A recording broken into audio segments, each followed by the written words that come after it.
Nous allons maintenant faire la façade de l'objet. Alors, je vais les voir sur le dessin qu'est-ce qu'il en est.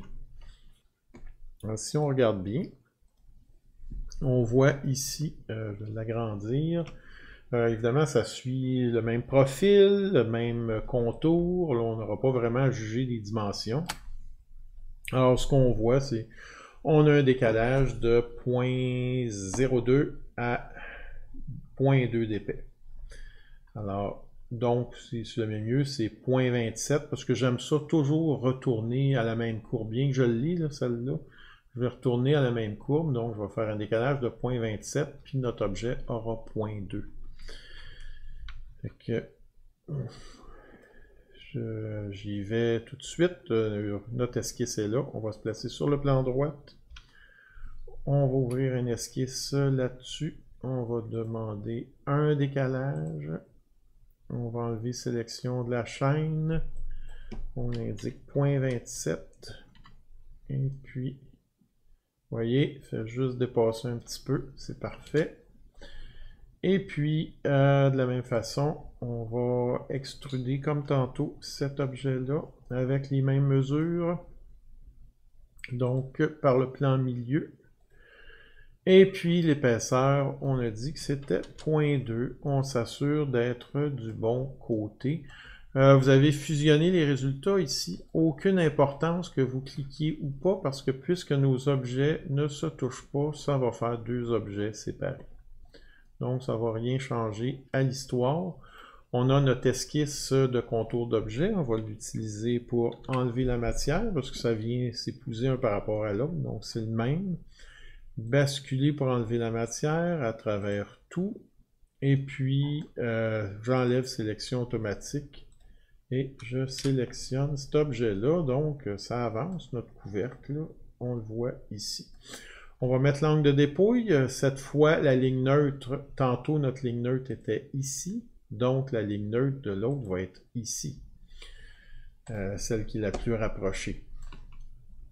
On est toujours à 2 degrés. Alors, on y va.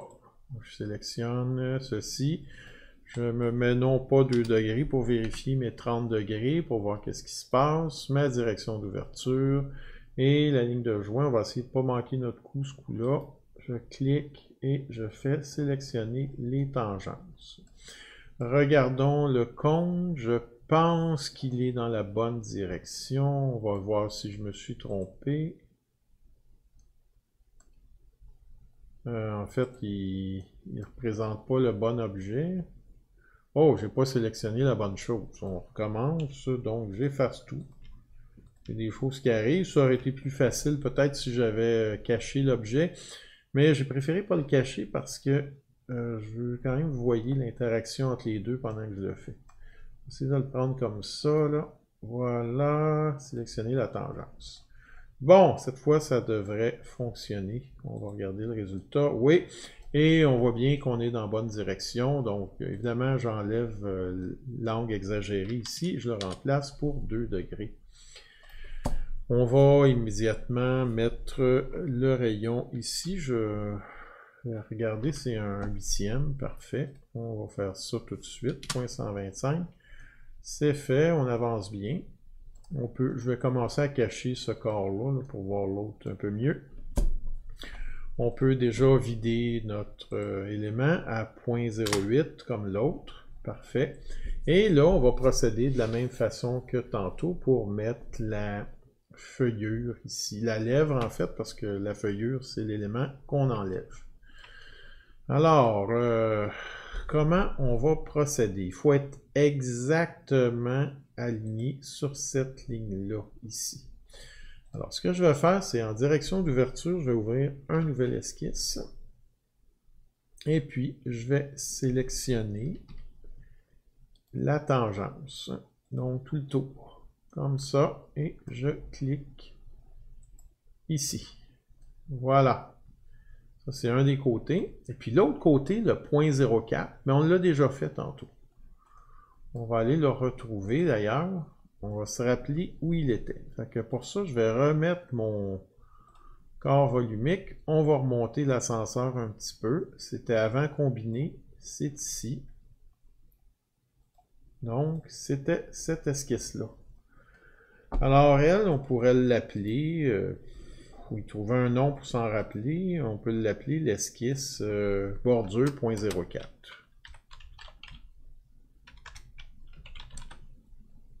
.04. C'est juste pour m'en rappeler, pour pas la chercher et hésiter tantôt quand je vais l'utiliser.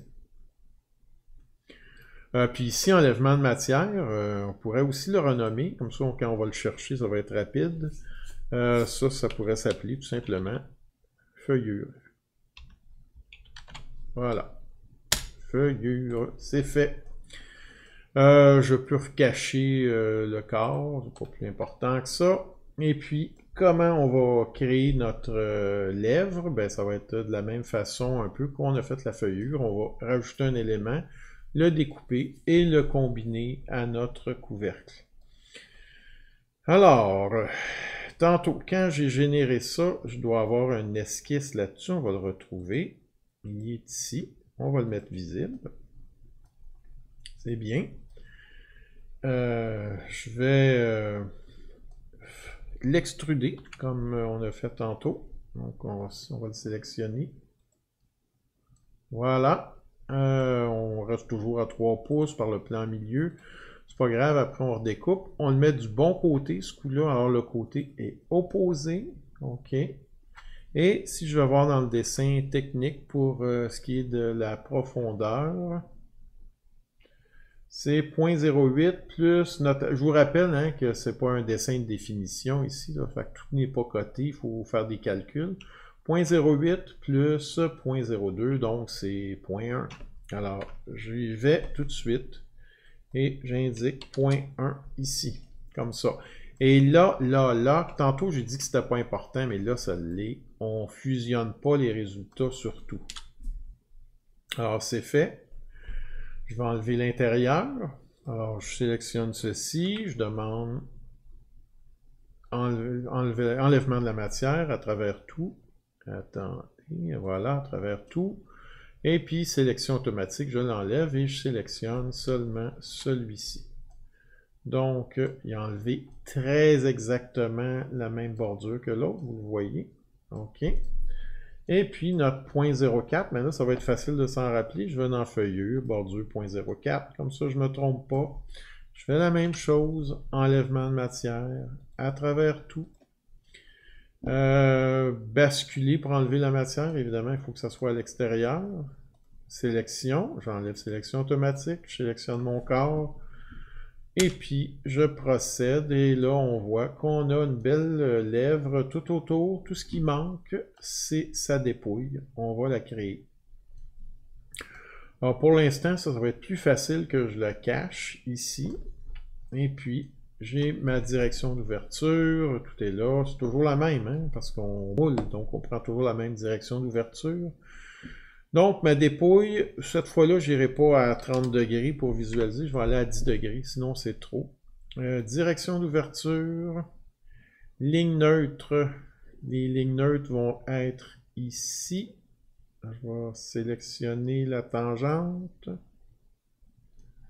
On dirait qu'il n'a pas réussi. Je vais recommencer. Et là, ici. Cette fois, j'ai réussi à le sélectionner. On va faire la même chose ici. Donc, sélectionner la tangente. Je pense que ma direction est à l'envers. Je vais la mettre comme ça. Et on va voir le résultat. Vous voyez, regardez. Ça reste, évidemment, c'est une ligne neutre en haut. Ça reste égal. Puis ça fait comme une petite lame de couteau. Donc, on est dans la bonne direction. Alors, je vais enlever la visualisation et je vais remplacer ça pour 2 degrés. Voilà, et j'accepte. Donc, j'ai mes angles, j'ai mon objet, je fais réapparaître mon corps. Et puis, on va faire comme on a réalisé la semaine passée, ou il y a 2 semaines plutôt. On va combiner ces éléments-là et cette fois, c'est vraiment ajouter. Donc, la dépouille, puis le corps supérieur, et je les combine. Si vous avez fait ça précis, Ça va faire en sorte, regardez, la ligne ici d'attache entre les deux disparaît visuellement, c'est resté tangent. Bien que on peut sélectionner, voyez, des faces différentes. Mais c'est quand même tangent, la ligne est disparue. On va regarder notre résultat avant de terminer ici pour reprendre plus loin. Donc, je vais demander que ça soit visible. Je vais me placer, disons, normal comme ceci. Et puis, on va demander une coupe dans ce sens-là. J'observe en mode rendu, ça donne pas grand-chose, mais allons voir le détail du joint. On voit que ça arrive parfait. Le petit jeu que vous voyez ici, ben ça on le savait, c'est à cause du décalage qui est comme ça augmente la distance, sinon tout arrive parfait. Donc il me reste à faire la finition, éventuellement les bossages vis qu'on ne fera pas dans cet exercice-là, mais je vais quand même vous demander de faire des perforations et je vais vous montrer comment. Ça va être un rappel, comment on le fait. On va le voir dans une autre vidéo. Merci beaucoup. On se revoit pour la 4e partie.